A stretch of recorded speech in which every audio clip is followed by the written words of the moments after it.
Hello viewers, welcome to व्याख्या video. इस video में हम बात करने जा रहे हैं सीबीएसई द्वारा सैम्पल क्वेश्चन पेपर दिया होता है और उसके साथ उसकी मार्किंग स्कीम दी होती है, जो कि उनकी सीबीएसई की वेबसाइट पे डली होती है। वहाँ से आप प्रैक्टिस भी कर सकते हैं और वीडियो के नीचे इसके इंपॉर्टेंट लिंक दिए हुए हैं। उसमें क्या होता है कि आपको सैम्पल क्वेश्चन पेपर में आपको सेम उसी तरह का पैटर्न होता है जिस तरह का आपका बोर्ड में एग्ज़ाम में पेपर आने वाला होता है, राइट। एंड उसमें मार्किंग स्कीम भी बताई जाती है कि आपका जो है किस तरह से मार्क्स दिए जाएंगे, आपको आंसर किस तरह लिखना है, कितने शब्दों में लिखना है और किस तरह मार्किंग होगी आपके एग्ज़ाम में। तो वो आपको उससे प्रैक्टिस करने से आपको पता लग जाता है, राइट। तो ये सीबीएसई के द्वारा ही कुछ क्वेश्चंस हैं जो उस सैम्पल क्वेश्चन पेपर के अंदर हैं, वही मैं इस वीडियो में बताने जा रहा हूँ, जिससे कि आप उनकी प्रैक्टिस कर सकें और समझ सकें कि किस तरह के क्वेश्चंस आ सकते हैं। ज़रूरी नहीं है कि यही क्वेश्चन आ जाए, ये भी हो सकता है कि इनमें से आ भी जाएं, राइट। तो ये क्वेश्चन पेपर जो है ये सीबीएसई के द्वारा प्रैक्टिस के लिए दिया जाता है स्टूडेंट्स के लिए। काफ़ी स्टूडेंट्स को नहीं पता होता है, इसीलिए ये वीडियो में मैंने बताया है और वीडियो के नीचे सारे इंपॉर्टेंट लिंक्स दिए हुए हैं, उससे जाके आप देख सकते हैं। तो चलिए वीडियो को स्टार्ट करते हैं और इस वीडियो में पूरे में यही बात करेंगे किस तरह के क्वेश्चंस आएंगे, तो आपको किस तरह जो है आपको उनके आंसर्स करने हैं। आप जब लिंक पे क्लिक करेंगे तो इस तरह आपको जो है वेबसाइट ओपन हो जाएगी, व्याख्या ईडीयू की हमारी वेबसाइट जो है। आप यहाँ पर भी सीबीएसई सिलेबस पे क्लिक करेंगे तो भी पहुँच जाएंगे, या फिर आप डायरेक्ट जैसे ही उस लिंक पे क्लिक करके आप जाएंगे तो नीचे आप जब स्क्रॉल करेंगे, स्क्रॉल डाउन करने पर यहाँ पे हिंदी ए और हिंदी बी दोनों के ही यहाँ पे क्वेश्चन पेपर दिए हुए हैं। सैम्पल क्वेश्चन पेपर ये रहा एंड मार्किंग स्कीम जो है ये यहाँ पर है। तो इस पर क्लिक करके आप डायरेक्ट पीडीएफ में जो है इन्हें डाउनलोड कर सकते हैं, ठीक है। तो यहाँ से आप डाउनलोड कर लीजिएगा इन सबको। तो चलिए बात करते हैं अब हम सैम्पल क्वेश्चन पेपर के बारे में और उसकी मार्किंग स्कीम के बारे में कि किस तरह जो है पेपर में दिया जाता है। ये आप देख सकते हैं, ये आपका सैम्पल क्वेश्चन पेपर है हिंदी ए के लिए एंड कक्षा 10वीं 3 घंटे का पेपर होगा, 80 मार्क्स का होगा। इसमें आपके जो है 4 खंड होते हैं, क ख ग घ, या फिर ए बी सी डी भी मान सकते हैं आप इसे। सारे प्रश्न अनिवार्य होते हैं। तो इसमें सबसे पहले स्टार्ट करते हैं, अपठित गद्यांश होगा आपका। और जो मैंने इसे एक्सप्लेन किया हुआ है सिलेबस के बारे में, उसके लिंक भी आपको वीडियो के नीचे दिए हुए हैं, तो वहाँ से भी जाके आप जो है इन्हें चेक कर सकते हैं कि सिलेबस में आपके क्या क्या है टॉपिक्स हैं। तो यहाँ पे ये 15 मार्क्स का है, जिसमें से 8 नंबर का आपका पहला ये गद्यांश आता है।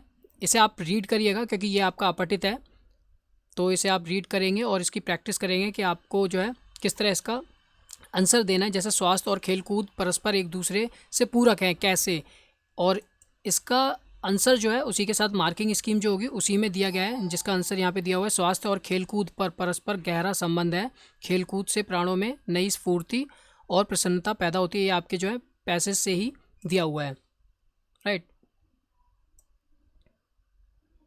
तो इस तरह जो है आपके सारे के सारे क्वेश्चंस जो हैं यहाँ पे दिए हुए हैं। ये अपठित गद्यांश मैं नहीं बता रहा हूँ, यहाँ पे आपको इसकी प्रैक्टिस खुद करनी होगी। इनके आंसर्स भी दिए हुए हैं, अब पहले आप खुद आंसर कीजिएगा, फिर उसकी चेक कीजिएगा कि आपने जो है सही दिया है या नहीं दिया है।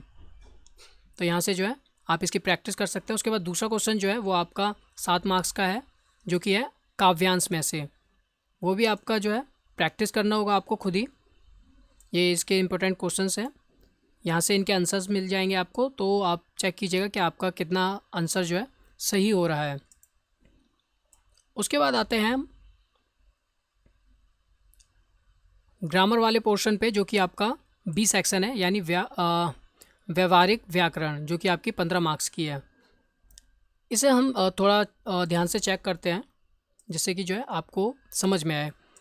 ये आपका पहला क्वेश्चन है इसमें ग्रामर में, जो कि है निर्देशानुसार किन्हीं 3 का उत्तर लिखिए, यानी 3 का आपको उत्तर लिखना है। सबसे पहला है युवा धनुर्धर को सेनापति ने युद्ध में भेजा, मिश्र वाक्य में बदलिए। ये आपका है, तो इसका आंसर ये होगा कि जो धनुर्धर युवा था उसे सेनापति ने युद्ध में भेजा। ये अब जो है मिश्र वाक्य में बदल गया है। यह अभी क्वेश्चन हमने बात की अभी, युवा धनुर्धर को सेनापति ने युद्ध में भेजा। इसका आंसर जो है मिश्र वाक्य में बनाते वक्त बना, जो धनुर्धर युवा था उसे सेनापति ने युद्ध में भेजा, राइट। तो इस तरह आपको समझना है और ये इस तरह प्रैक्टिस करनी है। दूसरा क्वेश्चन है, मैं विद्यालय पहुंचा परंतु घंटी बज चुकी थी, ये सरल वाक्य में बदलिए। अब इसे हमें सरल वाक्य में बदलना है कि मेरे विद्यालय पहुंचने से पहले घंटी बज चुकी थी, ये आपका सरल वाक्य में हो गया। उसके बाद है, जो मन लगाकर काम करते हैं उन्हें सफलता मिलती है। आश्रित उपवाक्य छांटकर भेद भी लिखिए। इसमें आश्रित उपवाक्य छांटना है और उसका भेद भी लिखना है। तो इसमें है जो मन लगाकर काम करते हैं, ये जो है इसका आंसर है, आश्रित उपवाक्य है। और इसका भेद जो होगा ये है विशेषण आश्रित उपवाक्य, जो मन लगाकर काम करते हैं। उस सेंटेंस में से हमें चूज़ करना था, राइट। उसके बाद फोर्थ जो है वो है मेरी माँ चाहती है कि मैं अच्छा इंसान बनूं। तो रेखांकित उपवाक्य का भेद लिखना है। इसमें जो रेखांकित है यानी मेरी माँ चाहती है, इसका भेद क्या होगा? तो मेरी माँ चाहती है ये प्रधान उपवाक्य है, राइट। तो इस तरह जो है आपको इसके आंसर लिखने होते हैं एग्ज़ाम में भी, और इनकी भी प्रैक्टिस आप कर सकते हैं ग्रामर की बुक से। उसके बाद नेक्स्ट क्वेश्चन जो है निम्नलिखित वाक्यों में से किन्हीं 4 वाक्यों का निर्देशानुसार वाच्य परिवर्तन कीजिए। यहाँ पे वाच्य आया है, तो वाच्य से संबंधित सारे क्वेश्चन हैं। तो मोहन से पैदल चला नहीं जाता, ये कर्तृवाच्य में बदलिए। अब इसे हमें कर्तृवाच्य में बदलना है, मोहन से पैदल चला नहीं जाता। तो इसका जो आंसर है वो है मोहन पैदल चल नहीं सकता, ये इसका सही आंसर है। उसके बाद है आओ वहाँ बैठे हैं, ये भाववाच्य में बदलना है। आओ वहाँ बैठे का होगा आओ वहाँ बैठा जाए, तो ये हमारा भाववाच्य में बदल गया। उसके बाद है किसान खेतों में बीज बोता है, कर्मवाच्य में बदलिए। किसान द्वारा खेतों में बीज बोया जाता है, ये हमारा कर्मवाच्य में अब बदल गया। उसके बाद है छात्रों द्वारा पाठ याद किया जाता है, कर्तृवाच्य में बदलना है। छात्रों द्वारा, जहाँ पे द्वारा आ जाता है वो कर्मवाच्य होता है, और जहाँ द्वारा नहीं होता वो कर्तृवाच्य होता है। सिंपल सी बात है। छात्रों द्वारा पाठ याद किया जाता है, ये कर्तृवाच्य में बदलना है। तो छात्र पाठ याद करते हैं, द्वारा हटा दिया और इसे सही से बना दिया, तो ये आपका कर्तृवाच्य में हो गया। पक्षी आकाश में उड़ते हैं, यानी कि पक्षी आकाश में उड़ेंगे, कर्मवाच्य में बदलना है। तो ये होना चाहिए कि पक्षियों द्वारा आकाश में उड़ा जाएगा, पक्षियों द्वारा आकाश में उड़ा जाएगा। यहाँ द्वारा आ गया यानी क्योंकि हमने कर्मवाच्य में बदला है। तो इस तरह जो है आपके कर्तृवाच्य से, और यानी कि वाच्य जो चैप्टर है, टॉपिक है आपका ग्रामर का, उससे भी हैं आपके क्वेश्चंस 4 मार्क्स के। उसके बाद निम्नलिखित वाक्यों में से किन्हीं 4 वाक्यों के रेखांकित पदों का पद परिचय, यहाँ पे पद परिचय बताना है। तो इसकी भी प्रैक्टिस इससे कर सकते हैं, तो यहाँ से जो है आपको काफ़ी आसानी होगी समझने में और उत्तर लिखने में। यहाँ पे आप देखेंगे, यहाँ पे जो रेखांकित है ये है और, सूर्योदय हुआ और पक्षी चहचहाने लगे। यहाँ पे और के बारे में हमें पद परिचय देना है। पद परिचय का मतलब होता है जो भी पद है उसके बारे में जो भी आप जानते हो वो बताइए। और क्या है यहाँ पर? और एक समुच्चय बोधक अव्यय होता है, तो ये इसका पद परिचय हो गया। अब नेक्स्ट चलते हैं वीर। वीर पुरुषों का सर्वत्र आदर किया जाता है। यहाँ पे वीर जो है इसका पद परिचय जो होगा, जो भी वीर के बारे में आप जानते हैं वो सारा लिखना होता है। तो इसका मतलब होता है पद परिचय, यानी कि ये एक गुणवाचक विशेषण भी है, बहुवचन भी है, पुल्लिंग भी है, और विशेष से पुरुषों के लिए यूज़ होता है। तो ये जो है इसका पद परिचय हो गया। उसके बाद सुनाई। अध्यापिका ने बच्चों को एक कहानी सुनाई। यहाँ पर सुनाई का जो मतलब है सकर्मक क्रिया है, एक तो ये द्विकर्मक में, एंड एक वचन है, ये स्त्रीलिंग के लिए यूज़ होता है, भूतकाल में यूज़ हुआ है, एंड कर्तृवाच्य में यूज़ हुआ है, राइट। उसके बाद है अवनी कल आएगी। कल यहाँ पर क्या है, इसका पद परिचय होगा, कालवाचक क्रिया विशेषण है ये, क्योंकि आएगी और कब आएगी, कल, इसलिए ये एक क्रिया विशेषण है। पर कौन सा? कालवाचक, क्योंकि ये काल के बारे में बता रहा है। आएगी क्रिया की विशेषता भी बता रहा है, राइट। उसके बाद नेक्स्ट है आपका इलाहाबाद में 3 नदियों का संगम है। तो इलाहाबाद क्या है, यहाँ पर एक व्यक्तिवाचक संज्ञा है, क्योंकि ये एक नाम है, इलाहाबाद एक जगह का नाम है, इसीलिए संज्ञा है कौन सी? व्यक्तिवाचक, एंड ये एक वचन है, पुल्लिंग में यूज होता है, एंड अधिकरण कारक है, राइट, क्योंकि यहाँ पे में यूज हुआ है इलाहाबाद में, इसीलिए अधिकरण कारक है। उसके बाद नेक्स्ट क्वेश्चन है आपका, निम्नलिखित प्रश्नों में से किन्हीं 4 प्रश्नों के उत्तर दीजिए। यहाँ पे आपके जो है रस से क्वेश्चंस आए हुए हैं 4 मार्क्स के। वीर रस का एक उदाहरण लिखिए, वीर रस का। तो यहाँ पे आप देखेंगे, तनकर भाला यूं बोल उठा, राणा मुझको विश्राम न दे, मुझको वैरी से हृदय झोंक, तू तनिक मुझे आराम न दे। तो ये आपका जो है वीर रस का एक उदाहरण है। उसके बाद निम्नलिखित काव्य पंक्तियों में रस पहचान कर लिखिए। एक और अजग रही लखी, एक और मृग राय, विकल बटोही बीच ही परयो मूर्झा खाए।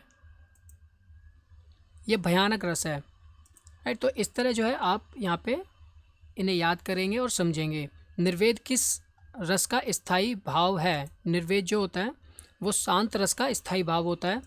एंड करुण रस का स्थायी भाव क्या है? करुण रस का स्थायी भाव शोक होता है, राइट। एंड घृणित वस्तुओं को देखकर अथवा उनके बारे में सुनकर मन में जो भाव उत्पन्न होता है उसे किस रस की व्युत्पत्ति होती है? घृणा वाली जो होती है वो होती है विभत्स रस। तो ये आपके रस के इंपॉर्टेंट टॉपिक्स और ये आपके जो है क्वेश्चंस हैं इंपॉर्टेंट, इन्हें आप याद करेंगे, समझेंगे तो समझ में आ जाएगा आपको। और उसके बाद आपके पाठ्य पुस्तक से क्वेश्चंस आए हुए हैं, ये आप खुद पढ़ सकते हैं और यहाँ से जो है चेक कर सकते हैं और इन्हें आंसर के साथ जो है प्रैक्टिस कर सकते हैं। तो ये सारे जो है आपके यहाँ पे दिए हुए हैं। उसके बाद सीधा चलते हैं हम लेखन वाले पे, क्योंकि बुक से जो आए हुए हैं वो आप खुद याद कीजिएगा। और यहाँ पे मैं जस्ट बता देता हूँ कि आपका जो है निम्नलिखित में से विषयों में से चूज़ करके आपको जो है यहाँ पे निबंध लिखना होता है। यानी आपदा प्रबंधन पे या सौर ऊर्जा पे या अपने लिए जिए तो क्यों जिए, इस तरह के एग्जाम्पल के तौर पे दिए हुए हैं टॉपिक्स। तो इसमें आपको ये ध्यान रखना है कि सबसे पहले आपको प्रस्तावना लिखना होता है उसके बारे में। प्राकृतिक आपदाएँ क्या होती हैं, टाइप ऑफ आपदा बता सकते हैं, कौन दोषी है यानी क्या कॉज है उसका, होने का कारण क्या है, सरकार की जिम्मेदारी क्या होनी चाहिए, नागरिकों के कर्तव्य क्या होने चाहिए, उससे बचने के उपाय क्या हैं, कंक्लूजन क्या होना चाहिए। तो इस तरह जो है आपको निबंध में ये ध्यान रखना है, प्रस्तावना उसके बारे में एंड उसके एडवांटेज डिसएडवांटेज बता सकते हैं किसी भी टॉपिक के बारे में, और उससे हम कैसे बच सकते हैं या क्या उपाय होते हैं, और लास्ट में हम क्या कर सकते हैं उसके लिए। तो इस तरह जो है आप उसे फॉर्मेट कर सकते हैं निबंध को। उसके बाद आपका जो है यहाँ पे अगर आप देखते हैं